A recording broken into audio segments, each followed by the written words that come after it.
Football বিশ্ব প্রতিনিয়ত পরিবর্তনশীল। ক্লাবগুলো তাদের কৌশল, আর্থিক অবস্থা এবং খেলোয়াড়দের পারফরম্যান্সের উপর ভিত্তি করে গুরুত্বপূর্ণ সিদ্ধান্ত নেয়। অনেক সময় দেখা যায় বড় বড় তারকারও ক্লাবের পরিকল্পনা থেকে বাদ পড়ে যান। এই প্রতিবেদনে আমরা সম্প্রতি এমন কিছু খেলোয়াড়কে নিয়ে আলোচনা করব যাদের ভবিষ্যৎ নিয়ে ফুটবল মহলে চলছে জোর জল্পনা। তাদের ক্লাব কেন তাদের ছেড়ে দিতে চাইছে, তাদের পারফরম্যান্স কেমন এবং তাদের সম্ভাব্য গন্তব্য কি হতে পারে, এই সবকিছুই আমরা বিস্তারিত তুলে ধরব। সুতরাং ভিডিওটি না টেনে সম্পূর্ণ দেখতে থাকুন। এক নম্বরে রয়েছে মার্কাস রাশফোর্ড। এক সময় ম্যানচেস্টার ইউনাইটেডের উজ্জ্বল তারকা এবং একাডেমির গর্ব ছিলেন মার্কাস রাশফোর্ড। তার গতি, ড্রিবলিং এবং গোল করার ক্ষমতা তাকে দ্রুতই ভক্তদের প্রিয়পাত্র করে তুলেছিল। কিন্তু গত কয়েক বছর ধরে তার পারফরম্যান্সের ধারাবাহিকতার অভাব দেখা যাচ্ছে। এক মৌসুমে দুর্দান্ত খেলার পরপরই তার ফর্ম তলানিতে চলে যাচ্ছে। এই অনিয়মিত পারফরম্যান্সের কারণে ম্যানচেস্টার ইউনাইটেড এখন তাকে ছেড়ে দেওয়ার কথা ভাবছে। রাশফোর্ডের সাপ্তাহিক মজুরি 3 লাখ ইউরো, যা ক্লাবের আর্থিক অবস্থার উপর বিশাল চাপ সৃষ্টি করেছে। বর্তমান পরিস্থিতিতে যখন ক্লাবকে আর্থিক স্থিতিশীলতা বজায় রাখতে হচ্ছে এবং নতুন খেলোয়াড়দের জন্য তহবিল সংগ্রহ করতে হচ্ছে, তখন রাশফোর্ডের এই বিশাল মজুরি একটি বড় বোঝা হয়ে দাঁড়িয়েছে।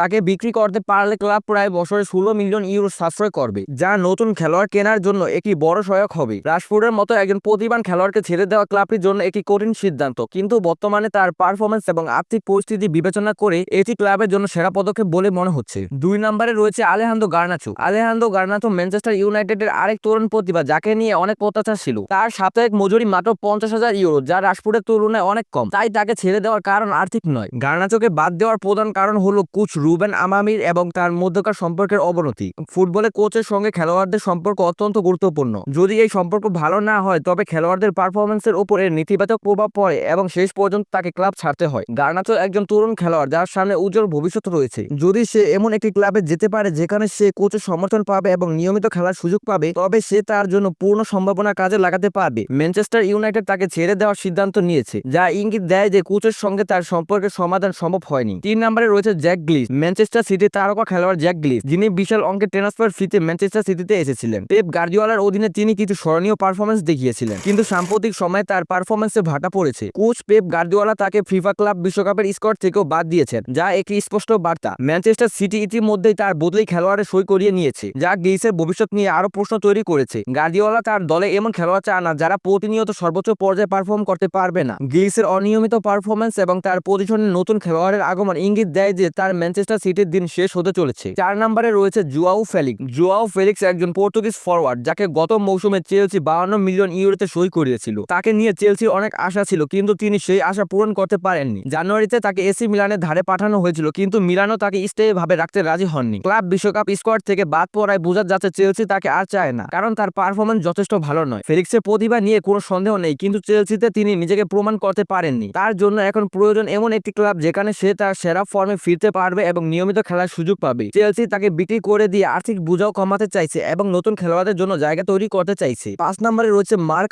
আন্দ্রে টের স্টেনগেন। মার্ক আন্দ্রে টের স্টেনগেন বার্সেলোনার একজন অভিজ্ঞ এবং বিশ্বমানের গোলরক্ষক। তাকে বার্সেলোনা ক্লাব থেকে সরিয়ে দিতে চাইছে, যা অনেকের কাছে আশ্চর্যজনক মনে হতে পারে। বার্সেলোনা একজন তরুণ গোলরক্ষক জুয়ান গার্সিয়াকে সই করিয়েছে এবং তার চুক্তি বাড়িয়েছে। টের স্টেনগেন ক্লাবের অধিনায়ক এবং তার চুক্তি আরো 3 বছর বাকি আছে, কিন্তু বার্সেলোনা আর্থিক সংকট এতটাই তীব্র যে নতুন খেলোয়াড়দের নিবন্ধনের জন্য তাদের খেলোয়াড় বিক্রি করা প্রয়োজন। টের স্টেনগেনের মতো একজন উচ্চ বেতনভোগী খেলোয়াড়কে বিক্রি করলে ক্লাব আর্থিক দিক থেকেও অনেকটাই স্বস্তি পাবে। এটি একটি গুরুত্বপূর্ণ সিদ্ধান্ত, কারণ টের স্টেনগেন ক্লাবের একজন গুরুত্বপূর্ণ সদস্য, কিন্তু আর্থিক চাপ বার্সেলোনাকে এমন কঠিন সিদ্ধান্ত নিতে বাধ্য করেছে। 6 নম্বরে রয়েছে কাইল ওয়াকার। কাইল ওয়াকার ম্যানচেস্টার সিটির একজন অভিজ্ঞ ডিফেন্ডার, যাকে গত মৌসুমে ক্লাবের অধিনায়ক করা হয়েছিল, কিন্তু তার পারফরম্যান্স খারাপ হওয়ায় এবং কোচ ও ভক্তদের সঙ্গে তার সম্পর্ক খারাপ হওয়ায় তাকে বিক্রি করে দেওয়া হবে বলে মনে হচ্ছে। জানুয়ারিতে তাকে এসি মিলানের ধারে পাঠানো হয়েছিল, যা তার ম্যানচেস্টার সিটির ভবিষ্যৎ নিয়ে প্রশ্ন তৈরি করে। ওয়াকার একসময় ম্যানচেস্টার সিটির রক্ষণভাগে অবিচ্ছেদ্য অংশ ছিলেন, কিন্তু সময়ের সাথে সাথে তার ফর্ম কমে গেছে। গার্দিওলার উচ্চ প্রত্যাশা এবং দলের নতুন খেলোয়াড়দের আগমন তাকে দলের জায়গা ধরে রাখতে কঠিন করে তুলেছে। তার বিদায় ম্যানচেস্টার সিটির রক্ষণভাগে নতুন মুখদের জন্য জায়গা তৈরি করবে। 7 নম্বরে রয়েছে আন্দ্রেয়াস ক্রিস্টেনসেন।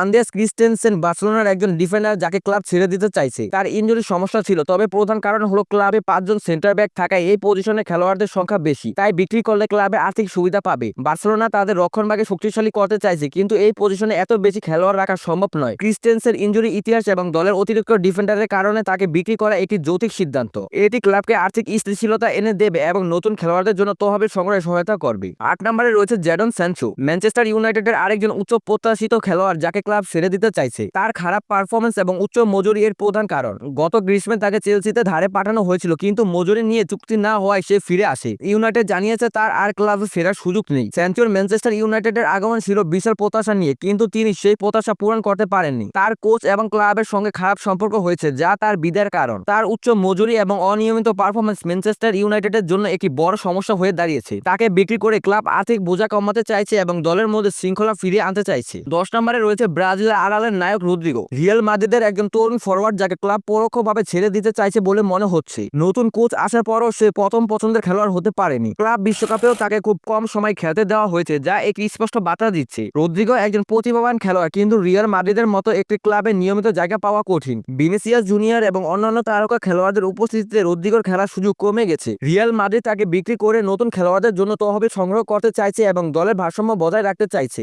রদ্রিগোর জন্য এখন এমন একটি ক্লাব প্রয়োজন যেখানে সে নিয়মিত খেলার সুযোগ পাবে এবং তার পূর্ণ সম্ভাবনা কাজে লাগাতে পারবে। পরিশেষে বলা যায়, ফুটবল বিশ্বে খেলোয়াড়দের আগমন নির্গমন একটি স্বাভাবিক প্রক্রিয়া। ক্লাবগুলো তাদের কৌশল, আর্থিক অবস্থা এবং খেলোয়াড়দের পারফরম্যান্সের উপর ভিত্তি করে এই ধরনের কঠিন সিদ্ধান্ত নেয়। উপরে উল্লেখিত খেলোয়াড়রা একসময় তাদের ক্লাবের গুরুত্বপূর্ণ সদস্য ছিলেন, কিন্তু বিভিন্ন কারণে তাদের ভবিষ্যৎ এখন অনিশ্চিত। তাদের জন্য এখন প্রয়োজন নতুন একটি ঠিকানা যেখানে তারা তাদের সেরা ফর্মে ফিরতে পারবে এবং নিজেদের প্রমাণ করতে পারবে। এই পরিবর্তনগুলো ফুটবল বিশ্বের গতিশীলতা এবং প্রতিযোগিতামূলক প্রকৃতিকে তুলে ধরে। তো এখানে শেষ করছি আজকের এই ভিডিওটি ভালো লাগলে ভিডিওটিতে একটি লাইক দিন এবং বন্ধুদের সাথে শেয়ার করুন। আর আমাদের স্পোর্টস ইনফরমেশন ইউটিউব চ্যানেলটিকে সাবস্ক্রাইব করুন। আপনাদের সঙ্গে থাকাই আমাদের শক্তি। ধন্যবাদ।